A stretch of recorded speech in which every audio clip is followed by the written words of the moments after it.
ನಮಸ್ತೆ ಎಲ್ಲರಿಗೂ, welcome to GS collections. ಇವತ್ತಿನ ವಿಡಿಯೋದಲ್ಲಿ ನಾನು ಸ್ಯಾರೀಸ್ನ ತೋರಿಸ್ತಾ ಇದ್ದೀನಿ. ಸ್ಯಾರೀಸು ಅಂತ ಹೇಳಿದ್ರೆ ನಾನು ಯೂಟ್ಯೂಬಲ್ಲಿ ಏನು ಇನ್ಫಾರ್ಮೇಷನ್ ಕೊಡ್ದೇನೆ ಏಕ್ದಮ್ನೆ ವಿಡಿಯೋ ಮಾಡೋದಕ್ಕೂ ಆಗಲ್ಲ. ನಾನು ಲಾಸ್ಟ್ ವಿಡಿಯೋದಲ್ಲಿ ಹೇಳಿದ್ದೆ ಯೂಟ್ಯೂಬ್ಗೂ ನಾನು ಇನ್ಮೇಲೆ ಸ್ಯಾರೀಸ್ದು ವಿಡಿಯೋಗಳನ್ನ ಬಿಡ್ತೀನಿ ಅಂತ ಹೇಳ್ಬಿಟ್ಟು ಹೇಳಿದ್ದೆ. ಏನೂ ಇಲ್ಲ, ಯೂಟ್ಯೂಬ್ಗೆ ಲಾಸ್ಟ್ ವಿಡಿಯೋದಲ್ಲಿ ಸ್ವಲ್ಪ ಕನ್ಫ್ಯೂಸ್ ಮಾಡಿಕೊಂಡು ಏನೇನೋ ಹೇಳ್ಬಿಟ್ಟಿದ್ದೀನಿ. ಏನಿಲ್ಲ, ಲಾಸ್ಟು ವಿಡಿಯೋದಲ್ಲಿ ನಾನು ಏನಂತ ಹೇಳಿದೆ ಅಂತ ಹೇಳಿದ್ರೆ ಯೂಟ್ಯೂಬ್ಗೆ ವೀಡಿಯೋಸ್ನ ನಾನು ಬಿಡ್ತಿರ್ಲಿಲ್ಲ, ಇನ್ಸ್ಟಾಗ್ರಾಮಿಗೆ ಬಿಡ್ತಿರೋ ಥರ ಬಿಡ್ತಿರ್ಲಿಲ್ಲ ಅಂತ ಹೇಳಿದೆ. ಸ್ವಲ್ಪ ಕನ್ಫ್ಯೂಸ್ ಮಾಡಿಕೊಂಡೆ. ನಾನು ಬಿಡ್ತಿದ್ದೆ, ಬಟ್ ಶಾರ್ಟ್ಸಲ್ಲಿ ಬಿಡ್ತಿದ್ದೆ. ಯೂಟ್ಯೂಬ್ ವಿಡಿಯೋ ಹಾಕಿರಲಿಲ್ಲ. ನಾನು ಬರೀ ಸ್ಟಾಕ್ ಬಂದಿರೋದು, ಓಪನ್ ಮಾಡಿರೋದು, ಅದ್ರದ್ದು ಮಾತ್ರ ನಾನು ಅದ್ರದ್ದು ಏನು ಕೆಲಸ ಇದೆಯೋ ಪ್ಯಾಕಿಂಗ್ದು, ಅದ್ರ ಪ್ರೈಸ್ ಹಾಕೋದು, ಇದಷ್ಟೇ ನಾನು ವೀಡಿಯೋಸ್ನ ಅಪ್ಲೋಡ್ ಮಾಡ್ತಿದ್ದು ಯೂಟ್ಯೂಬಲ್ಲಿ. ಸ್ಯಾರಿದು ಈ ರೀತಿಯಾಗಿ ನಾನು ವಿಡಿಯೋ ಮಾಡಿ ಹಾಕಿರಲಿಲ್ಲ. ಸೊ ಅದರಿಂದ ಅದನ್ನ ಹೇಳಕ್ಕೆ ಹೋಗಿ ಕನ್ಫ್ಯೂಸ್ ಮಾಡಿಕೊಂಡು ಏನೇನೋ ಹೇಳ್ಬಿಟ್ಟಿದ್ದೀನಿ. ಸಾರಿ. ಶಾರ್ಟ್ಸಲ್ಲಿ ಹಾಕಿದ್ದೀನಿ, ಆಲ್ರೆಡಿ ಸುಮಾರು ಸೀರೆಗಳನ್ನೇ ಹಾಕಿದ್ದೀನಿ ಯೂಟ್ಯೂಬಲ್ಲಿ, ಬಟ್ ವೀಡಿಯೋಸಲ್ಲಿ ಹಾಕಿರಲಿಲ್ಲ. ಸೊ ಅದಕ್ಕೆ ಇವಾಗ ವೀಡಿಯೋಸು ಮಾಡಿ ಹಾಕೋಣ ಅಂತ ಹೇಳ್ಬಿಟ್ಟು ಹಾಕ್ತಾ ಇದ್ದೀನಿ. ಇದು ಬಂದು ನಂದು ಇನ್ಸ್ಟಾಗ್ರಾಮ್ ಪ್ರೊಫೈಲಲ್ಲಿ ಈ ಸ್ಯಾರಿ ಫಸ್ಟ್ ಟೈಮು ನಾನು 1500ಗೆ ಸೇಲ್ ಮಾಡಿದ್ದೆ. ಈ ಸ್ಯಾರಿ ತುಂಬ ಸಾಫ್ಟ್ ಆಗಿದೆ. ಸ್ಯಾರಿ ನೋಡ್ತಾ ಇರ್ಬೋದು ನೀವು. ಇದು ಬಂದು ಜಾರ್ಜೆಟ್ ಸ್ಯಾರಿ ಆಗಿರುತ್ತೆ. ಈ ಸ್ಯಾರಿ 1,500 ರೂಪಾಯಿಗೆ ನಾನೇ ಸೇಲ್ ಮಾಡಿದ್ದೀನಿ. ತುಂಬ ಸುಮಾರಿಂದ 3ರಿಂದ 4 ಸಲ ರೀಸ್ಟಾಕ್ ಆಗಿ ಖಾಲಿಯಾಗಿ ಇದು 5th ಟೈಮು ರೀಸ್ಟಾಕ್ ಆಗಿರೋದು. ಮತ್ತೆ ಗೌರಿ ಗಣೇಶ ಹಬ್ಬಕ್ಕೆ ಅಷ್ಟೇ, ಉಡ್ಸೋರ್ಗೂ ಅಷ್ಟೇ, ಬಾಗಿನ ಕೊಡೋದಕ್ಕೂ ಅಷ್ಟೇ ತುಂಬ ಯೂಸ್ಫುಲ್ ಆಗುತ್ತೆ.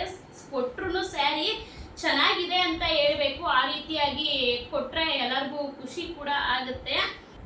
ನೀವು ಅನ್ಕೋಬಹುದು, ಏನಪ್ಪ ಹಬ್ಬ ಆದ್ಮೇಲೆ ಹೇಳ್ತಿದ್ದಾಳೆ, ಏನ್ ಪ್ರಯೋಜನ ಅಂತ ಅನ್ಕೊಂಡು ಹೇಳ್ಬೋದು. ಏನು ಇಲ್ಲ, ಹಬ್ಬ ಆದ್ಮೇಲೂ ಕೂಡ ತುಂಬಾ ಚೆನ್ನಾಗಿ ಕೊಡ್ತಾರೆ ಸ್ಯಾರೀಸ್ನ. ಸೊ ಅದರಿಂದ ನಂದೇ ಸ್ವಲ್ಪ ಲೇಟ್ ಆಗೋಯ್ತು. ಸ್ವಲ್ಪ ಅದು ಇದು ಕೆಲಸದಲ್ಲಿ ಬ್ಯುಸಿ ಆಗ್ಬಿಟ್ಟೆ ನಾನು. ಸೊ ಅದರಿಂದ ಇನ್ಮೇಲೆ ರೆಗ್ಯುಲರ್ ಆಗಿ ವಿಡಿಯೋಸ್ ಅಪ್ಲೋಡ್ ಆಗ್ತಾ ಇರುತ್ತೆ.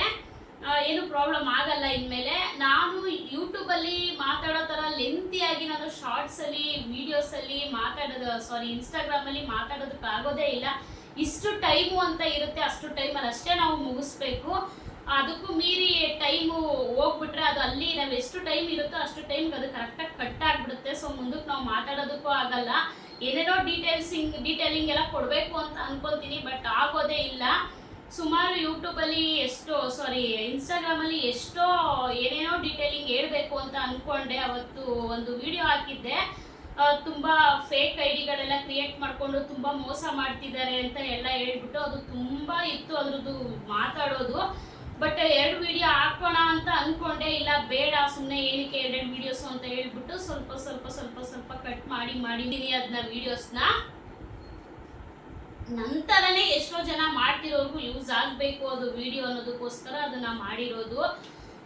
ತುಂಬ ನಾನು ಬಿಸ್ನೆಸ್ ಸ್ಟಾರ್ಟ್ ಮಾಡಿದಾಗ್ಲೇ ನನಗದು ಒಂದು ಪ್ರಾಬ್ಲಮ್ ಆಯಿತು. ನನಗೆ ಯಾರೋ ಒಬ್ರು ಹಿಂಗೇನೆ ಫೇಸ್ಬುಕ್ಕಲ್ಲಿ ಮೆಸೇಜ್ ಮಾಡಿದ್ರು, ಸ್ಯಾರಿ ಎಷ್ಟು, ಪ್ರೈಸ್ ಎಷ್ಟು ಅಂತ ಹೇಳ್ಬಿಟ್ಟು ಇಷ್ಟು ಅಂತ ಹೇಳಿದೆ. ಅವರು ಕಡಿಮೆನೂ ಕೇಳಿಲ್ಲ, ಜಾಸ್ತಿನೂ ಕೇಳಿಲ್ಲ. ಏಕ್ದಮ್ನೆ ನನಗೆ 20ರಿಂದ 25 ಪೀಸಸ್ ಬೇಕು ಅಂತ ಅವರು ಇಂಗ್ಲೀಷಲ್ಲೇ ಮೆಸೇಜ್ ಮಾಡಿದ್ರು. ಕನ್ನಡ ಅವ್ರಿಗೆ ಬರಲ್ಲ, ಇಂಗ್ಲೀಷಲ್ಲೇ ಮೆಸೇಜ್ ಮಾಡೋದಕ್ಕೆ ನಾನು ರಿಪ್ಲೈ ಕೊಟ್ಟೆ. 20 ಪೀಸಸ್ ಬೇಕು, ಅವೈಲೇಬಲ್ ಇದೆಯಾ ಅಂತ ಕೇಳಿದ್ರು. ಎಸ್ ಅವೈಲೇಬಲ್ ಇದೆ ಅಂತ ನಾನು ಹೇಳಿದೆ. ಮತ್ತು ಆಮೇಲೆ ಅವ್ರೇನು ಮಾಡಿದ್ರು, ಕಲರ್ಸ್ ಸೆಂಡ್ ಮಾಡಿ ಇದರಲ್ಲಿ ಅಂತ ಕೇಳಿದ್ರು. ಮೋಸ್ಟ್ಲಿ ಇದೇ ಸ್ಯಾರಿ ಅನ್ಸುತ್ತೆ, ಇದೇ ಡಿಸೈನ್ದು ಸ್ಯಾರಿ ಅಂತ ಅನ್ಕೊಂತೀನಿ. ನಿಜವಾಗ್ಲೂ ತುಂಬ ಬೇಜಾರಾಗುತ್ತೆ. ಅದ್ರದ್ದು ಎಲ್ಲ ಇಟ್ಕೊಂಡಿದ್ದೆ ನಾನು. ಅದೇನಾಗ್ಬಿಟ್ಟಿದೆ ಅಂತ ಇನ್ನೊಂದ್ಸಲ ಚೆಕ್ ಮಾಡ್ತೀನಿ ಮೊಬೈಲಲ್ಲಿ. ಅದೇನಾದರೂ ಸಿಕ್ಕಿದ್ರೆ ನಾನು ಅದನ್ನ ಸ್ಕ್ರೀನ್ ಶಾಟ್ ಈ ವಿಡಿಯೋಗೆ ನಾನು ಸೈಡಲ್ಲಿ ಅಪ್ಲೋಡ್ ಮಾಡ್ತೀನಿ. ಅದನ್ನ ಬೇಕಿದ್ರೆ ನೋಡ್ಬೋದು. ಈಗ ಲಾಸ್ಟಲ್ಲಾದರೂ ಅಪ್ಲೋಡ್ ಮಾಡ್ತೀನಿ. ಇದ್ರದ್ದು ನೋಡಿ ಬೇಕಿದ್ರೆ. ಯಾವ ಥರ ಕೇಳಿದ್ರು ಅಂದರೆ 20ರಿಂದ 25 ಪೀಸಸ್ ಕೇಳಿದ್ಲು ಆ ಅಮ್ಮ, ಲೇಡೀಸು. ಕೇಳ್ಬಿಟ್ಟು ಏನು ಮಾಡಿದ್ರು, ಒಂದು ಕಲರ್ಸ್ಗಳು ಕಳಿಸಿ ಅಂತ ಹೇಳಿದ್ರು. ಎಲ್ಲ ಕಲರ್ಸ್ಗಳನ್ನ ಸೆಂಡ್ ಮಾಡಿದೆ ನಾನು. ಈ ಕಲರಲ್ಲಿ 5 ಪೀಸು, ಈ ಕಲರಲ್ಲಿ 4 ಪೀಸು, ಈ ಕಲರಲ್ಲಿ 9 ಪೀಸು, ಈ ಥರ ಒಂದು 25 ಪೀಸ್ ಸೀರೆ ಕೇಳಿದ್ರು. ಈಗ ನಮಗೂ ಅಷ್ಟೊಂದು ಸೇಲ್ ಆಗ್ತಿದೆ ಅಂತ ಅಂದರೆ ನಮಗೂ ಖುಷಿ ಆಗುತ್ತಲ್ವ. ಸೊ ಅದಕ್ಕೂ ನನಗೂ ಒಂದು ಜೋಶು, ಏನು ಇಷ್ಟೊಂದು ಸೇಲ್ ಆಗ್ತಿದೆ, ದೇವ್ರು ಕಂಡುಬಿಟ್ರೇನೋ ಹಂಗೆ ಹಿಂಗೆ ಅಂದ್ಕೊಂಡು ನಾನು ಏನು ಮಾಡಿದೆ, ಸರಿ ಆಯಿತು ಅಂತ ಹೇಳ್ಬಿಟ್ಟು ಅದನ್ನು ಫೋಟೋಸ್ ಅವೈಲೇಬಲ್ ಇಷ್ಟಿಷ್ಟು ಕಲರ್ ಇದೆಯಾ ಅಂತ ಕೇಳಿದ್ರು. ಎಸ್ ಅವೈಲೇಬಲ್ ಇದೆ, ನೀವು 50 ನಮ್ಮಲ್ಲಿ ಅಂತ ನಾನು ಹೇಳಿದೆ. ಸರಿ ಅಂತ ಹೇಳಿ ಮಾಡಿದ್ರು, ಟೋಟಲ್ ಬಿಲ್ ಹೇಳಿ ಅಂತ ಕೇಳಿದ್ರು. ನಾನು ಅಷ್ಟೊಂದು ಸೀರೆ ತಗೋತಿದ್ದಾರಲ್ಲ ಅಂತ ಹೇಳ್ಬಿಟ್ಟು ಏನು ಮಾಡಿದೆ, ಅವ್ರು ಔಟ್ ಆಫ್ ಆಗಿದ್ರು ಕೂಡ ನಾನು ಫ್ರೀ ಡೆಲಿವರಿನೇ ಕೊಟ್ಟೆ. ನಾನು ಯಾವುದಕ್ಕೂ ಡೆಲಿವರಿ ಚಾರ್ಜಸ್ ನಾನು ಅಪ್ಲೈ ಮಾಡಲಿಲ್ಲ. ಏನು ಪ್ರೈಸ್ ಹೇಳಿದ್ನೋ ಅದೇ ಪ್ರೈಸ್ಗೆ ಅಷ್ಟು ಸೀರೆಗೂ ನಾನು ಯಾವುದಕ್ಕೂ ಪ್ರೈಸ್ ಕಮ್ಮಿನೂ ಕೂಡ ಮಾಡಲಿಲ್ಲ. ಯಾಕಂದರೆ ನಾನು ಡೆಲಿವರಿ ಚಾರ್ಜಸ್ ಎಲ್ಲ ಕೊಡಬೇಕಾಗುತ್ತೆ, ಅದು ಔಟ್ ಆಫ್ ಕಂಟ್ರಿ ಬೇರೆ. ಸೊ ಅದರಿಂದ ಅವರು ಅಡ್ರೆಸ್ ಎಲ್ಲ ಕಳಿಸಿದ್ರು ನನಗೆ. ಆ ಅಡ್ರೆಸ್ ನೋಡೇ ನಾನು ನಿಮ್ಗೆ ಹೇಳ್ತಾ ಇರೋದು ಔಟ್ ಆಫ್ ಕಂಟ್ರಿ ಅಂತ ಹೇಳ್ಬಿಟ್ಟು ಕಳಿಸಿದ್ರು, ಎಲ್ಲ ಮಾಡಿದ್ರು. ನೆಕ್ಸ್ಟ್ ಏನು ಮಾಡಿದ್ರು ಗೊತ್ತಾ, ಅವರು ಏಕ್ದಮ್ನೆ ಪ್ರೈಸು ಕೇಳಿದ್ರು, ಎಲ್ಲ ಟೋಟಲ್ ಮಾಡಿ ಹೇಳಿ. ಸರಿ ಆಯಿತು ಅಂತ ಹೇಳ್ಬಿಟ್ಟು ನಾನು ಕಳಿಸಿದ್ಮೇಲೆ ಅವ್ರೇನು ಮಾಡಿದ್ರು, ಪೇಮೆಂಟ್ ಮಾಡಿದ್ರು. ಪೇಮೆಂಟ್ ಮಾಡಿಲ್ಲ, ಪೇಮೆಂಟ್ ಮಾಡಿದ್ದೀನಿ ಅಂತ ಹೇಳ್ಬಿಟ್ಟು ಯಾವ ಥರ ತಲೆ ಉಪಯೋಗಿಸ್ತಾರೆ ಅವರು ಅಂತ ಹೇಳಿದ್ರೆ, ಗೂಗಲ್ ಪೇಯಿಂದ ಈ ಥರ ಅಂತ ಎಲ್ಲ ಅದನ್ನೆಲ್ಲ ಇದು ಮಾಡಿ ನಮ್ಮದು ಎಲ್ಲ ಕ್ರಿಯೇಟ್ ಮಾಡಿ, ನಮ್ಮದು ಬ್ಯಾಂಕ್ ಇರೋದೇ ಬೇರೆ, ಅವ್ರು ಕಳಿಸಿರೋದೇ ಬೇರೆ, ಅದನ್ನ ಎಲ್ಲ ಇದು ಮಾಡಿ ಏನೇನೋ ಮಾಡಿ ಅದನ್ನ ಸ್ಕ್ರೀನ್ಶಾಟ್ ಹೊಡೆದು ಅದನ್ನ ನನಗೆ ವಾಟ್ಸಪ್ ಮಾಡಿದ್ದಾರೆ. ಪೇಮೆಂಟ್ ಆಯಿತು ಮೇಡಮ್ ಅಂತ ಹೇಳ್ಬಿಟ್ಟು. ಯಾವಾಗ ಬರುತ್ತೆ ಏನು ಎಲ್ಲ ಫುಲ್ಲು ಅವ್ರು ಕನ್ನಡ ಬರ್ತಾ ಇಲ್ಲ, ನಾನು ನಿಮ್ಮ ಹತ್ರ ಮಾತಾಡ್ತಿರೋ ಕನ್ನಡದಲ್ಲಿ ಅಷ್ಟೇ, ಅವ್ರು ಫುಲ್ಲು ಇಂಗ್ಲೀಷು. ಯಾವಾಗ ಬರುತ್ತೆ, ಯಾವುದೋ ಮ್ಯಾರೇಜ್ ಇತ್ತು, ನನಗೆ ಅರ್ಜೆಂಟಾಗಿ ಬೇಕಿತ್ತು ಅಂತ ಮೆಸೇಜ್ ಮೇಲೆ ಮೆಸೇಜ್ ಮಾಡ್ತಾನೆ ಇದ್ರು ರೆಗ್ಯುಲರ್ ಆಗಿ. ನಾನು ಚೆಕ್ ಮಾಡೋದಕ್ಕೆ ಗೂಗಲ್ ಪೇಗೆ ಹೋಗಿದ್ದೀನಿ, ಬಟ್ ಆ ಅಮ್ಮ ಇರ್ತಾನೆ ಇಲ್ಲ, ಕಂಟಿನ್ಯೂಸ್ ಆಗಿ ಮೆಸೇಜ್ ಮಾಡ್ತಾನೆ ಇದ್ರು. ನಾನೇನು ಮಾಡಿದೆ, ಗೂಗಲ್ ಪೇಗೆ ಹೋದೆ, ಎಲ್ಲ ಚೆಕ್ ಮಾಡಿದೆ. ಇವಾಗ ಏನೋ ಈಗ ಅರ್ಜೆಂಟಾಗಿ ಸುಮಾರು ಆರ್ಡ್ರ್ ಮೇಲೆ ಆರ್ಡ್ರ್ ಬರ್ತಾ ಇರೋರು, ಚೆಕ್ ಮಾಡೋಷ್ಟು ಪೇಷನ್ಸ್ ಇಲ್ಲದೆ ಇರೋರು, ಸಡನ್ ಆಗಿ ಪ್ಯಾಕ್ ಮಾಡಿ ಏನಾದರೂ ಕೊರಿಯರ್ ಮಾಡಿದಿದ್ರೆ ಅವ್ರದ್ದು ಅವತ್ತು ಕತೆ ಏನಾಯ್ತಿತ್ತು ಅಂತ ಹೇಳಿದ್ರೆ, ಅಷ್ಟು ಒಂದು 20-25 ಸಾವಿರ ರೂಪಾಯಿ ಲಾಸ್ ಆಯ್ತಿತ್ತು ಅವತ್ತು ಅಮೌಂಟು.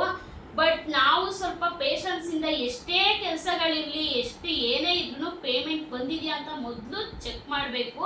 ಫಸ್ಟು ನಾನು ಚೆಕ್ ಮಾಡಿಬಿಟ್ಟು ಆಮೇಲೆ ನಾನು ನೋಡಿದ್ದಾಯಿತು.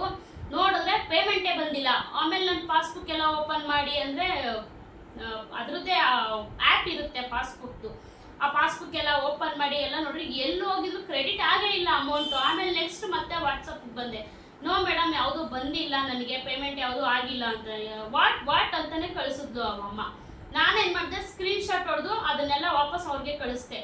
ಆಮೇಲೆ ಇಲ್ಲ ಇದನ್ನು ಮಾಡಿದ್ದೀನಿ ಅಂತಲೇ ವಾದ ಮಾಡಿದ್ರು. ನಾನೇನು ಮಾಡಿದೆ, ಮತ್ತೆ ಅದನ್ನು ಬ್ಲ್ಯಾಕ್ ಮಾಡಿ ಮತ್ತೆ ಅದಕ್ಕೆ ರಿಪ್ಲೈ ಕೊಡೋದಕ್ಕೆ ಹೋಗಲಿಲ್ಲ. ಈ ರೀತಿಯಾಗಿ ಪ್ರಾಬ್ಲಮ್ಗಳು ಆಗ್ತವೆ. ನಾನು ಸುಮಾರು ಇನ್ಸ್ಟಾಗ್ರಾಮಲ್ಲೆಲ್ಲ ನೋಡಿದ್ದೀನಿ. ನಂದಾದ್ಮೇಲೆ ಅವ್ರಗಳದಾಗಿರೋದು, ಅವ್ರದ್ದು ನೋಡ್ಬಿಟ್ಟು ನಾನು ಅದನ್ನೇ ಯೋಚನೆ ಮಾಡಿದೆ, ಅಯ್ಯೋ ನನಗೆ ಇದು ಮೊದಲೇ ಐಡಿಯಾ ಇದ್ದಿದ್ದರೆ ನಾನು ಅದನ್ನೆಲ್ಲ ಪ್ರೂಫ್ ಸಮೇತ ತೋರಿಸ್ಬೋದಿತ್ತಲ್ವಾ ಅಂತ ಬಂತು ನನ್ನ ಥಾಟ್ಗೆ.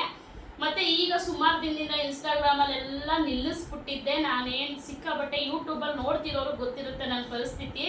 ಅಲ್ಲೋಗೋದು ಇಲ್ಲೋಗೋದು, ಹೆವಿ ಅಂದರೆ ಹೆವಿ ಬ್ಯುಸಿ ಆಗಿಬಿಟ್ಟೆ. ಮನೇಲಿ ಮಕ್ಕಳು ಅದು ಇದು ಅಂತ ಅಂದ್ಬಿಟ್ಟು ಸ್ವಲ್ಪ ಇದಾಗೋಯ್ತು, ಪ್ರಾಬ್ಲಮ್ಗಳಾಗೋಯ್ತು.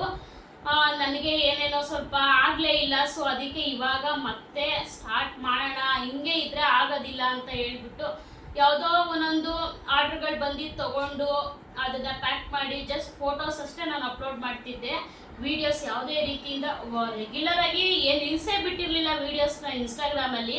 ಯೂಟ್ಯೂಬ್ಗೆ ಯಾವ ರೀತಿ ಅಪ್ಲೋಡ್ ಮಾಡ್ತಿದ್ದೆ, ಇನ್ಸ್ಟಾಗ್ರಾಮ್ಗೂ ಅದೇ ಥರ ಸ್ಯಾರೀಸ್ನ ಅಪ್ಲೋಡ್ ಮಾಡ್ತಿದ್ದೆ. ಬಟ್ ಫೋಟೋ ವೀಡಿಯೋಸ್ ಅಷ್ಟೇ, ಡೈರೆಕ್ಟಾಗಿ ಓನ್ ವಾಯ್ಸ್ ಕೊಟ್ಟು ನಾನು ಯಾವುದೇ ರೀತಿ ವೀಡಿಯೋಸ್ನ ಮಾಡಿರಲಿಲ್ಲ ಸ್ವಲ್ಪ ದಿವಸ. ಈಗ ಮತ್ತೆ ಶುರು ಮಾಡೋಣ ಅಂತ ಹೇಳ್ಬಿಟ್ಟು ಬಂದಿದ್ದೆಲ್ಲ ಪ್ಯಾಕ್ ಮಾಡ್ಕೊಂಡು ಅಲ್ಲಲ್ಲೇ ಹೆಂಗೆಂಗೋ ಮೇಂಟೈನ್ ಮಾಡ್ಕೊಂಡು ಹೋಗ್ತಿದ್ದೆ. ಬಟ್ ಇವಾಗ ಹಂಗೆ ಮಾಡ್ಕೊಂಡು ಹೋದ್ರೆ ಆಗೋದಿಲ್ಲ, ಮಾಡಬೇಕು ಅನ್ನೋದಕ್ಕೋಸ್ಕರ ನಾನು ಮಾಡ್ತಾ ಇದ್ದೀನಿ. ಮತ್ತೆ ಆ ಥರ ಫೇಕ್ ಐ ಡಿಗಳೆಲ್ಲ ಕ್ರಿಯೇಟ್ ಮಾಡೋದು, ಏನೇನೋ ಮಾಡೋದು, ಯಾವುದೋ ಅವರು ಕಷ್ಟಪಟ್ಟು ದುಡಿಯೋಕ್ಕೆ ಆಗಲ್ಲ ಅವ್ರ ಕೈಲಿ. ಈ ರೀತಿಯಾಗಿ ಮಕ್ಕಳನ್ನ ಇಟ್ಕೊಂಡು ನಾವು ಮಿಡಲ್ ಕ್ಲಾಸ್ ಜನ, ನಾವು ಪ್ರತಿಯೊಂದನ್ನು ನಮ್ಮ ಮೇಲೆ ಹಾಕ್ಕೊಂಡು ಎಲ್ಲಾನು ನಿಭಾಯಿಸ್ಕೊಂಡು, ಮಕ್ಕಳು ಅಂತೆ, ಮನೆ ಅಂತೆ, ಸಂಸಾರ ಅಂತೆ ಎಲ್ಲಾನು ನಿಭಾಯಿಸ್ಕೊಂಡು ನಾವು ಒಂದು ನಿಂತ್ಕೋಬೇಕು ನಮ್ಮ ಯಜಮಾನ್ರ ಜೊತೆಲಿ. ಅವರು ಅಷ್ಟು ಕಷ್ಟಪಟ್ಟು ನಮಗೋಸ್ಕರ ಇಷ್ಟು ಮಾಡ್ತಿದ್ದಾರೆ ಅಂದರೆ ನಾವು ಅವ್ರಿಗೋಸ್ಕರ ಕಷ್ಟಪಟ್ಟು ನಾವು ಏನಾದರೂ ಒಂದು ಸಾಧನೆ ಮಾಡಬೇಕು ಅನ್ನೋದಕ್ಕೋಸ್ಕರ ಪುಟ್ಟದಾಗಿ ಇದೊಂದು ಇಟ್ಕೊಂಡು ಏನೋ ಮಾಡ್ತಿರ್ತೀವಿ. ಬಟ್ ನಿಜವಾಗ್ಲೂ ಎಷ್ಟು ಬೇಜಾರಾಗುತ್ತೆ ಅಂದರೆ, ಈ ಥರ ಯಾರೋ ಕಚಡಗಳು ಯಾರೋ ಮಾಡೋ ತಪ್ಪಿಗೆ ಎಲ್ಲರೂ ಅನುಭವಿಸ್ಬೇಕಾಗುತ್ತೆ. ಕಷ್ಟಪಟ್ಟು ಮೈ ಬಗ್ಸು ದುಡಿಯೋಕ್ಕಾಗಲ್ಲ. ನಿಜವಾಗ್ಲೂ ನನ್ನ ಕೈಗೆ ಸಿಕ್ಕಿದ್ರೆ ಮಾತ್ರ ನಿಜವಾಗ್ಲೂ ಚಚ್ಚಾಕ್ಬಿಡ್ಬೇಕು ಅನ್ನೋಷ್ಟು ಸಿಟ್ಟು ಬಂದ್ಬಿಡುತ್ತೆ. ಇನ್ಸ್ಟಾಗ್ರಾಮಲ್ಲಿ ಎಷ್ಟೋ ಜನ ಹೇಳ್ತಾರೆ ಈ ಥರ ಮಾಡ್ತಿದ್ದಾರೆ, ಕ್ರಿಯೇಟ್ ಮಾಡಿ ನೋಡಿ ಅಂತ ಹೇಳ್ಬಿಟ್ಟು ಫೇಕ್ ಐ ಡಿ ಕ್ರಿಯೇಟ್ ಮಾಡಿ ಅಂತ ತೋರಿಸ್ತಿರ್ತಾರೆ.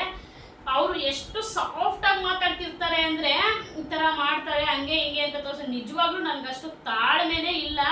ಅಷ್ಟು ಸಿಟ್ಟು ಬಂದ್ಬಿಡುತ್ತೆ ನನಗೆ. ಕೈಗೆ ಸಿಕ್ಕಿದ್ರೆ ನಿಜವಾಗ್ಲೂ ಚೆಚ್ಚಾಕ್ಬಿಡ್ಬೇಕು ಅನ್ನೋಷ್ಟು ಕೋಪ ಬಂದ್ಬಿಡುತ್ತೆ. ಅಷ್ಟು ಮನ್ಸಿಗೆ ಬೇಜಾರಾಗೋಗುತ್ತೆ. ಏನಕ್ಕೆ ಕಷ್ಟಪಟ್ಟು ದುಡಿಬೇಕು, ಏನಕ್ಕೆ ಏನು ಕೆಲಸಗಳಿಲ್ಲ, ಬೇಕಾದ್ರೆ ಸ್ವಂತನಾದ್ರೂ ಮಾಡ್ಬೋದಲ್ಲ. ಜನ ತುಂಬಾ ಮುಂದುವರೆದಿದೆ ಇವಾಗ ಪ್ರಪಂಚ. ಯಾವುದು ಆಗದೆ ಇರೋದು ಕೈಯಲ್ಲಿ ಯಾವುದು ಇಲ್ಲ. ಮಾಡಿದ್ರೆ ಎಲ್ಲ ಹಾಗೆ ಆಗುತ್ತೆ. ಬಟ್ ಶಕ್ತಿ ಬೇಕು, ಧೈರ್ಯ ಬೇಕು, ಕೆಪಾಸಿಟಿ ಬೇಕು.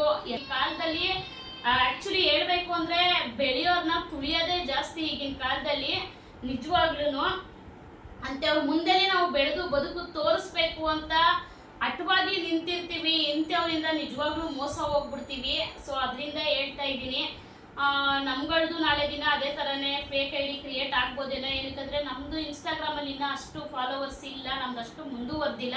ನಮ್ಮದು ಮುಂದೆ ಜಾಸ್ತಿ ಬಂದಾಗ ನಮ್ಮದು ಆ ಥರ ಏನಾದರೂ ಕ್ರಿಯೇಟ್ ಆಗುತ್ತೇನೋ ಗೊತ್ತಿಲ್ಲ. ನನಗೆ ಆ ಥರ ಯಾವುದೂ ಆಗಿಲ್ಲ ಸದ್ಯಕ್ಕೆ. ನನಗಾಗಿದ್ದು ಇದೊಂದೇ, ಔಟ್ ಆಫ್ ಕಂಟ್ರಿಯಿಂದ ಪೇಮೆಂಟ್ ಆಗಿದೆ ಅಂತ ಹೇಳ್ಬಿಟ್ಟು ಈ ಥರ ಎಲ್ಲ ಇದು ಮಾಡಿದ್ರು. ನಾನು ಅದಕ್ಕೆ ಬಗ್ಲಿಲ್ಲ. ನಾನು ಹೋಗಿ ಚೆಕ್ ಮಾಡಿ ಚೆನ್ನಾಗಿ ಉಗ್ದಿದ್ದೀನಿ ಅವ್ರಿಗೆ. ಸೊ ಅದಾದ್ಮೇಲೆ ಅಮ್ಮನೂ ಸುಮ್ಮನೆ ನಾನು ಬ್ಲ್ಯಾಕ್ ಲಿಸ್ಟ್ ಹಾಕಿ ಮತ್ತೆ ಸುಮ್ಮನೆ ಮೆಸೇಜ್ ಮೇಲೆ ಮೆಸೇಜ್ ಮಾಡ್ತಾನೆ ಇದ್ರು ಅವರು. ನಂದು ಅಕೌಂಟೇ ಬೇರೆ, ಬಟ್ ಅವ್ರು ಕಳಿಸಿರೋದೇ ಬೇರೆ. HDFC ಅಕೌಂಟ್ ಅದು ಬ್ಯಾಂಕ್ದು ಕಳಿಸಿರೋದು, ನನ್ನ ಬ್ಯಾಂಕ್ ಇರೋದೇ ಬೇರೆ. ಈ ರೀತಿಯಾಗಿ ಏನೇನೋ ಸ್ವಲ್ಪ ಪ್ರಾಬ್ಲಮ್ಸ್ ಆಯಿತು. ಅದರಿಂದ ನನ್ನಿಂದ ಯೂಸ್ ಆಗೋರ್ಗೂ ಆಗಲಿ.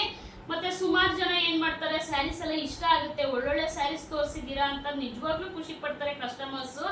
ಬಟ್ ಏನಂತ ಹೇಳ್ತಾರೆ ಅಂದರೆ ಕ್ಯಾಶ್ ಆನ್ ಡೆಲಿವರಿ ಇಲ್ವಾ, ಕ್ಯಾಶ್ ಆನ್ ಡೆಲಿವರಿ ಅಲ್ವಾ ಅಂತ ಕೇಳ್ತಾರೆ. ನಾವು ಯಾವ ರೀತಿ ಕ್ಯಾಶ್ ಆನ್ ಡೆಲಿವರಿ ಕೊಡೋದಕ್ಕಾಗುತ್ತೆ ಅಲ್ವಾ, ಏನಿದ್ರು ಬರೀ ಆನ್ಲೈನ್ ಪೇಮೆಂಟ್ ಅಷ್ಟೇನೆ ಅಂತ ಹೇಳಿದ್ರು ನಿಜವಾಗ್ಲೂ ಅರ್ಥನೇ ಮಾಡ್ಕೊಳ್ಳೋದಿಲ್ಲ. ತುಂಬ ಬೇಜಾರು ಮಾಡ್ತಾರೆ ಕಸ್ಟಮರ್ಸು. ನಾವು ಅವ್ರಿಗೋಸ್ಕರ ಒಳ್ಳೊಳ್ಳೆ ಸೀರೆಸ್ ಕೊಡಬೇಕು, ಒಳ್ಳೆ ಕ್ವಾಲಿಟಿ ಸೀರೆಸ್ ಕೊಡಬೇಕು ಅಂತ ತುಂಬ ಪ್ರಯತ್ನ ಪಡ್ತೀವಿ. ಬಟ್ ಅವ್ರು ನೋಡಿದ್ರೆ ಕ್ಯಾಶ್ ಆನ್ ಡೆಲಿವರಿ ಕೇಳ್ತಾರೆ. ಗೊತ್ತು ಅವ್ರಿಗೂ ಕ್ಯಾಶ್ ಆನ್ ಡೆಲಿವರಿ ಇಲ್ಲ ಅಂತ, ಬಟ್ ಹಂಗಿದ್ರು ಪದೇ ಪದೇ ಕೇಳ್ತಾನೆ ಇರ್ತೀರ. ನಿಜವಾಗ್ಲೂ ಕ್ಯಾಶ್ ಆನ್ ಡೆಲಿವರಿ ಅವೈಲೇಬಲ್ ಇಲ್ಲ, ಓನ್ಲಿ ಆನ್ಲೈನ್ ಪೇಮೆಂಟ್ ಮಾತ್ರ.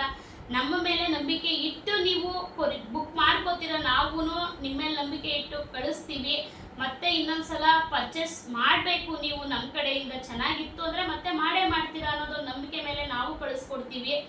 ಅದಕ್ಕೆ ಖುಷಿ ಆಗುತ್ತೆ, ನಂಬಿಕೆ ಇಟ್ಟು ಮತ್ತೆ ಇನ್ನೊಂದ್ಸಲ ನೀವು ಚೆನ್ನಾಗಿದೆ ಕ್ವಾಲಿಟಿ ಅಂತ ತರಿಸ್ಕೋತೀರಾ ಅಂತ ಹೇಳ್ಬಿಟ್ಟು.